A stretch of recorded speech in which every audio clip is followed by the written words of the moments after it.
રાજકોટના ઉપલેટામાં આમ આદમી પાર્ટી દ્વારા ટેકાના ભાવે મગફળી ખરીદવા બંધ કરેલ યુનિટને ફરી ચાલુ કરવા મામલતદારશ્રી આવેદનપત્ર આપવામાં આવ્યું।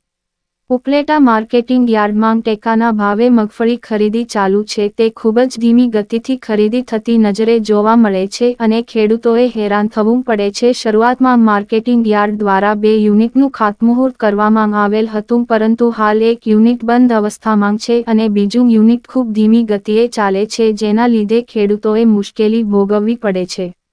મગફળી અને સોયાબીન માટે 7000 જેટલા ખેડૂતોએ રજીસ્ટ્રેશન કરાવેલ હોય તો તાત્કાલિક ધોરણે જે યુનિટ બંધ છે તે ફરી ચાલુ કરવામાં આવે અથવા ભાયાવદર શહેરમાં મગફળીનું સેન્ટર ફાળવવા આવે, કારણ કે ભાયાવદર શહેર નીચે ખૂબ જ મોટો ગ્રામ્ય વિસ્તાર આવેલ છે અને 100% ખેડૂત વર્ગ છે, તો દૂર અંતર કાપીને ઉપલેટા માર્કેટિંગ યાર્ડમાં જવું ના પડે અને ખેડૂત ઘસારો પણ ઓછો રહે, તે માટે વહેલી તકે ખેડૂતોની માંગણી સાથે મામલતદાર કચેરી ખાતે આવેદનપત્ર આપવામાં આવ્યું। આ તકે આમ આદમી પાર્ટીના ઉપલેટા તાલુકા પ્રમુખ ઉકાભાઈ ગુલ, ઉપલેટા તાલુકા મહામંત્રી રાજુભાઈ કાંબરિયા, ઉપલેટા શહેર પ્રમુખ અમૃતભાઈ ગજેરા, ભાયાવદર શહેર પ્રમુખ વલ્લભભાઈ માકડિયા।